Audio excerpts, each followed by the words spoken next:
الحمدللہ رب العالمین والصلاة والسلام علی سید الانبیاء والمرسلین اللہم صلی علی سیدنا و مولانا محمد وعلی آلہ واصحابہ وبارک وسلم وصلی علیہ۔ دنیا کے تمام دیکھنے والوں کو، تمام چاہنے والوں کو، تمام پیار کرنے والوں کو، اور جہاں جہاں تک اس وقت میری آواز کو سنا اور مجھے دیکھا جا رہا ہے، جنید اقبال کی جانب سے انتہائی محبت کے ساتھ السلام علیکم۔ ایک بار پھر ناظرین، آپ کو پر نور صبح نور کے ساتھ میں دل کی گہرائیوں سے خوش آمدید کہتا ہوں، اور آئیے بلا توقف چلیں حضرت ابو انیس محمد برکت علی علیہ رحمہ کی تالیف اسماء النبی کریم صلی اللہ علیہ وآلہ وسلم سے رسول اللہ صلی اللہ علیہ وآلہ وسلم کا ایک اسم مبارک پڑھنے اور سننے کی سعادت حاصل کرتے ہیں۔ سیدنا المبشر صلی اللہ علیہ وآلہ وسلم، ہمارے سردار خوشخبری سنانے والے، درود و سلام بھیجے اللہ آپ صلی اللہ علیہ وآلہ وسلم پر، آپ صلی اللہ علیہ وآلہ وسلم کے آل پاک پر، اور صحابہ کرام رضوان اللہ تعالیٰ علیہم اجمعین پر۔ حضرت زید بن ارقم رضی اللہ تعالیٰ عنہ سے روایت ہے کہ صحابہ کرام رضوان اللہ تعالیٰ علیہم نے رسول کریم صلی اللہ علیہ وآلہ وسلم کی بارگاہ اقدس میں عرض کیا کہ یہ قربانی کیا ہے؟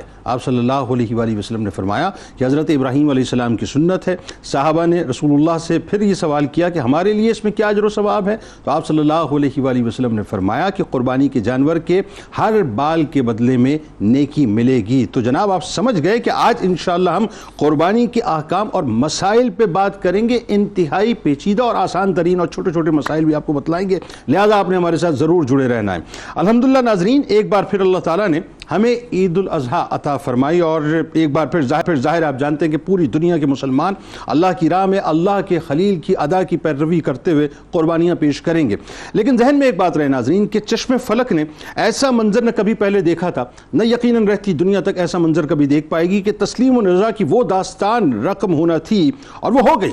وہ قربانی جو مثال کے طور پہ پیش ہونی تھی وہ ہو گئی کہ ایک باپ اللہ کے حکم کی تعمیل میں اپنے اکلوتے بیٹے کو لے کر ان کی گردن پر چھری چلانے نکلے ہیں، اور بیٹے کی ایمانی عظمتوں کا یہ عالم صاحب، یہ عالم کہ باپ کے خواب کو اللہ کا حکم مانتے ہوئے سر تسلیم خم کر کے تاریخ انسانیت میں فرما برداری کی وہ عظیم الشان مثال قائم کر گئے کہ اللہ تبارک و تعالیٰ نے آپ کو ذبیح اللہ کا منفرد اعزاز عطا فرما دیا کہ جس وقت ابراہیم علیہ السلام نے اسماعیل علیہ السلام کو اپنا خواب سنایا تو جواب یہ آیا جو کہ قرآن نے اپنے سینے میں مکمل طور پر رہتی دنیا تک محفوظ کر لیا کہ اے ابا جان پھر دیر کیا ہے، جو کچھ آپ کو حکم ہوا ہے کر ڈالیے، جہاں تک میرا تعلق ہے آپ انشاءاللہ مجھے صبر کرنے والوں میں پائیں گے۔ اللہ تعالیٰ کو ناظرین اپنے پیاروں کی ادا اس قدر بھائی صاحب، اس قدر بھائی کہ وہاں اسماعیل علیہ السلام کی جگہ مینڈا قربان کرایا، اور پھر رہتی دنیا تک قربانی کو مسلمانوں کے لیے ابراہیم علیہ السلام کی یادگار بنا کے سنت ابراہیمی بنا دیا۔ اسی سنت ابراہیمی کو قیامت تک قرب الہی کے حصول کا ایک ذریعہ اور عید الاضحیٰ کا سب سے پسندیدہ عمل قرار دیا۔ یعنی ذرا آپ تصور تو کیجئے صاحب کہ اللہ تعالیٰ کی بارگاہ میں قربانی کے جانور کا نہ گوشت پہنچتا ہے اور نہ ہی اس کا خون پہنچتا ہے، بلکہ اگر پہنچتا ہے تو صرف اور صرف ہماری پرہیزگاری اور ہمارا تقوی پہنچتا ہے، یعنی ہمارا اخلاص پہنچتا ہے، ہماری نیت پہنچتی ہے۔ یعنی قربانی کے جانور کی گردن پر چھری چلاتے وقت اس بات پر ہم یقین رکھیں کہ اس کے خون کا پہلا قطرہ زمین پر گرتے ہی قربانی کرنے والے کے سارے گناہ اللہ تبارک و تعالیٰ معاف فرما دیا کرتا ہے، اور قیامت کے دن وہ ذبح کیا ہوا جانور اپنے سینگوں، اپنے بالوں اور اپنے کھوروں کے ساتھ آئے گا۔ مطلب آپ ذرا تصور تو کیجئے، امیجن تو کیجئے صاحب کہ اس قربانی کی اور اس قربانی کے جانور کی اس قدر فضیلت ہے کہ اس دنیا میں تو یہ آپ کی چھری کے نیچے آ کر کٹ کے ٹکڑے ٹکڑے ہو جایا کرتا ہے، مگر کل بروز محشر ایک بار پھر اٹھایا جائے گا، اور اس وقت کہ جس وقت لوگ پل صراط سے گزر رہے ہوں گے یہ جانور ہماری آپ کی سواری ہوگا صاحب۔ یعنی اس کا مطلب یہ ہے کہ بلا تمثیل عرض کر رہا ہوں کہ آج اگر آپ کسی پیچیدہ راستے پہ جاتے ہیں یا کسی لانگ روٹ پہ آپ نکلتے ہیں تو آپ کیا کوشش کرتے ہیں کہ آپ کی جو وہیکل ہے وہ مضبوط ترین ہو، بہترین ہو، ہر طرح سے اپ ٹو ڈیٹ ہو، یعنی مکمل طور پہ فٹ فاٹ ہونی چاہیے تاکہ ٹریولنگ میں کسی قسم کی کوئی مشکل نہ آئے۔ اب ذرا تصور کیجئے کہ پل صراط سے زیادہ مشکل ترین سفر اور کیا ہوگا صاحب کہ جس کی مشکلات کو آپ بیان نہیں کر سکتے، کوئی زبان بیان نہیں کر سکتی، وہاں آپ کی قربانی کا جانور آپ کے کام آئے گا۔ لہذا قربانی ایک تو دل سے کیجئے اور اللہ کی رضا کے لیے کیجئے، اور قربانی کرتے وقت اس بات کا خیال رکھیے کہ عید الاضحیٰ کے دن اللہ کے نزدیک سب سے زیادہ پسندیدہ عمل قربانی ہے۔ ناظرین کرام، قربانی کی ایک صورت بھی ہے اور ایک اس کی روح بھی، یہ ذہن میں رکھیے۔ صورت تو یہ ہے کہ جانور ذبح کیا جاتا ہے، اور اس کی حقیقت یہ ہے کہ ایثار نفس کا جذبہ پیدا کرنا اور اللہ کا تقرب حاصل کرنا یہ بنیاد ہے۔ جانور کی قربانی کرتے وقت حضرت ابراہیم علیہ السلام، حضرت اسماعیل علیہ السلام کے عظیم الشان عمل کو ہمیشہ ذہن میں رکھیے گا، کیونکہ دونوں اللہ کے حکم پر سب سے زیادہ محبوب چیز کی قربانی دینے کے لیے تیار ہو گئے تھے۔ لہٰذا ہم بھی احکام الہی پر عمل کرنے کے لیے اپنی جان و مال اور وقت کی قربانی دیں۔ قربانی کی اصل روح یہ ہے صاحب کہ مسلمان اللہ کی محبت میں اپنی تمام نفسانی خواہشات کو قربان کر دے۔ لہٰذا ہم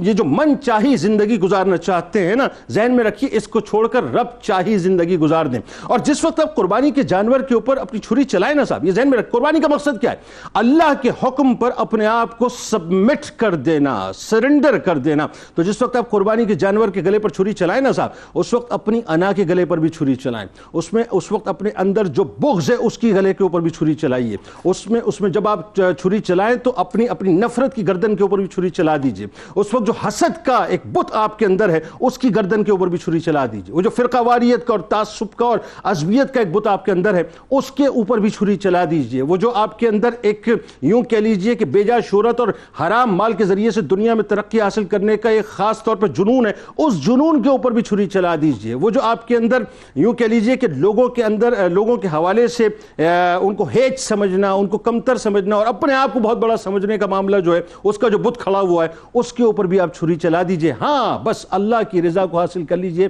یعنی اپنے نفس کو اس وقت لٹائیے اور اس کی گردن کے اوپر چھری چلا کے بتلائیے کہ یا اللہ میں نے اپنے آپ کو مکمل طور پہ تیری بارگاہ میں سبمٹ بھی کر دیا ہے اور سرنڈر بھی کر دیا۔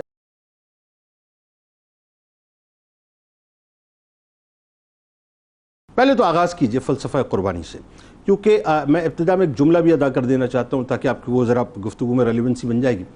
آج ایک طبقہ وہ بھی کھڑا ہو گیا صاحب، معاذ اللہ ثم معاذ اللہ، جو کہتا ہے کہ کیا ضرورت ہے صاحب ان قربانیوں کو کرنے کی اور اتنا پیسہ خرچ کرنے کی جانوروں کے ساتھ، مطلب یہ بیسکلی جو ہے نا اپنا جو جانوروں کے حقوق ہے ان کی پامالی ہے کہ ان کی گردنوں کے اوپر جو چھریاں چلائی جاتی ہیں۔ تو ذرا بتائیے فلسفہ قربانی کیا ہے؟ ابراہیم و اسماعیل علیہ السلام کے واقعے کی روشنی میں خاص طور پہ لوگوں کو سمجھائیں صاحب کہ معاملہ تھا کیا بنیادی۔ اگر بیٹے کی واقعی گردن پہ چھری چلانی پڑ جاتی تو ہم کہاں پر کھڑے ہوتے؟ بتائیے ذرا۔ سبحان اللہ، یقیناً ہمارے لیے اس میں بہت سی نشانیاں اللہ نے رکھی ہیں، اور یہی وجہ ہے کہ اس نے قربانی کو بھی اپنی نشانی قرار دیا ہے۔ دیکھیے کہ قربانی کے لیے قرآن مجید میں جو الفاظ اور کلمات استعمال ہوئے ہیں، ایک تو نسک کا لفظ استعمال ہوا ہے، قل ان صلاتی و نسکی و محیای و مماتی للہ رب العالمین، تو نسک کا معنی بھی قربانی ہے، اور خود قربانی یہ لفظ بھی قرآن مجید میں استعمال ہوا جب اللہ تعالیٰ نے حضرت آدم علیہ السلام کے دو بیٹے حابیل اور قابیل کا ذکر کیا، حضرت حابیل اور قابیل کا، تو وہاں پر بھی قرآن مجید نے خود قربانی کا لفظ استعمال کیا، حضرت حابیل علیہ السلام نے کہ اذ قربا قربانا، کہ انہوں نے قربانی کی، اور پھر فرمایا فتقبل من احدہما ولم یتقبل من آخر، ایک سے اللہ نے قبول فرما لی اور دوسرے کی قبول حابیل علیہ السلام کی قبول ہوئی، بالکل ٹھیک۔ تو حضرت حابیل علیہ السلام کی قربانی اللہ نے قبول فرمائی، تو وہاں قربانی کا لفظ آیا ہے۔ اسی طرح نحر کا لفظ بھی آیا ہے، فصل لربک وانحر۔ تو یہ جو کلمات آئے ہیں قرآن مجید کے اندر قربانی کے، تو قرآن مجید کا جو بھی لفظ ہوتا ہے اس کے حقیقی معنی پر عمل درآمد کرنا ضروری ہوتا ہے۔ یہ اسلامی عقیدے کے اعتبار سے ایک بنیادی چیز ہے، قرآن پر ایمان لانے کا یہ تقاضا ہے، ضروری تقاضا ہے، اور ایمان اسی کو کہا جائے گا کہ قرآن نے جو لفظ استعمال کیا اس کے حقیقی معنی کو دیکھا جائے گا، اور پھر سنت سے اس کی تشریح اور تفسیر لے کر تعویل لے کر اس پر عمل درآمد کو یقینی بنایا جائے گا۔ تو لہٰذا یہی قربانی ہے۔ تو اب جانوروں کو ذبح کرنا